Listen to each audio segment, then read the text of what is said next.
And good afternoon, ladies and gentlemen. This is the first entry into our BattleMech showcase. Since this is the first mech we're going to be running into in the BattleTech playthrough, I figured we might as well go ahead and take a gander at it. This is known as the Blackjack, the BJ-1, or BJ-1 I should say, 45-ton medium inner sphere BattleMech. This was originally produced by the production year was 2757, so shortly before the fall of the Star League. And manufacturers are listed as General Motors and Ceres Metals Industries.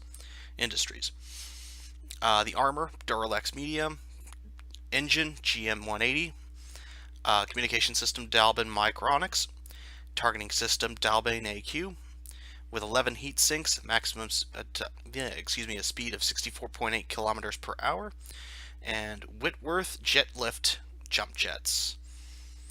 The Blackjack was designed by General Motors in the decades before the fall of the Star League, as seditious revolutionaries began popping up while the Star League's authority was eroding, mainly in the periphery. To combat the increasing threats of the Separatists, the League contracted a medium battle mech to be built with anti-insurgency and fire support capabilities. General Motors' original prototype was equipped with a large fusion engine, supplying increased speed and endurance and flamer weaponry, but these were eventually replaced with more reliable autocannons and a smaller engine supported by jump jets. The final production model met all the production requirements and by all accounts was destined to be regarded as a good, reliable mech. Unfortunately, General Motors was blindsided by the bad press the Blackjack received upon its introduction. Chief among its critics was the charge that the Starguard 2 armor was brittle, intended to fall off, and that its footpads were too narrow and made it susceptible to falling. None of these claims were ever substantiated, but the damage was already done. The Blackjack quickly fell out of favor and only spent a few years in service to the Star League. It wasn't long before production was halted altogether, and those still in service were either given to Terran hegemony militia units or sold off to the member states. When the Star League was eventually dissolved and the succession wars began, few shed a tear as the Blackjack production line on Cathal was destroyed in 2796. While all successor states had Blackjacks, the majority ended up with the compelled Confederation and Federated Sons, and all but the Sons largely abandoned the design based on its reputation. Tinkering with the mech, Davian techs soon discovered that the reputed claims about the Blackjack's flaws were without foundation, although it was still largely relegated to March militias. It wouldn't be until 3022 that the myth received its first mortal wound on Cosa 7.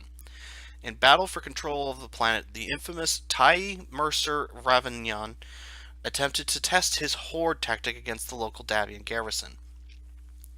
Led by the New Avalon Institute of Science cadet Michael Ubodu, the garrison's Blackjacks took the brunt of the Kharidan attack, destroying wave after wave of light mechs attempting to overwhelm their position and earned great honor for their successful defense. In the aftermath of the battle, other Davian units began to take renewed notice of the Blackjack, and even Hans Davian was sufficiently impressed with their performance on Cosa 7 to commission new variants to be built. For their part, the Confederation continued to treat the design with utter contempt, although the breakaway nation of St. Ives Compact couldn't afford to be as discerning and adopted the Blackjack, experimenting with new variants of their own. And these efforts culminated with the introduction of the BJ-2, built by Davian techs using newly recovered Lost Tech, which was first a refit kit before limited production restarted at General Motors Cathal plant in 3054. Further variants would continue to be produced by both St. Ives and the Federated Sons, and eventually a new Omni-Mech version of the Blackjack was completed in 3058. The Blackjack carries two Whirlwind L autocannon 2s in either arm for a long range, direct fire support. While these autocannons provide excellent reach and were sufficient for combating mostly non-mech insurgents, they lacked the firepower to deal with well-armored targets. Both weapons are fed from a single ton of ammo located within the center torso. For close combat, the Blackjack has 4 intact medium lasers, one in either arm and one in both the left and right sides of the torso. These lasers, when combined with the Blackjack's maneuverability, make the mech very dangerous, and an entire lance or company of Blackjacks can lay down impressive firepower. A Whitworth jet lift jump jet in either leg gives the Blackjack a jumping distance of only about 120 meters.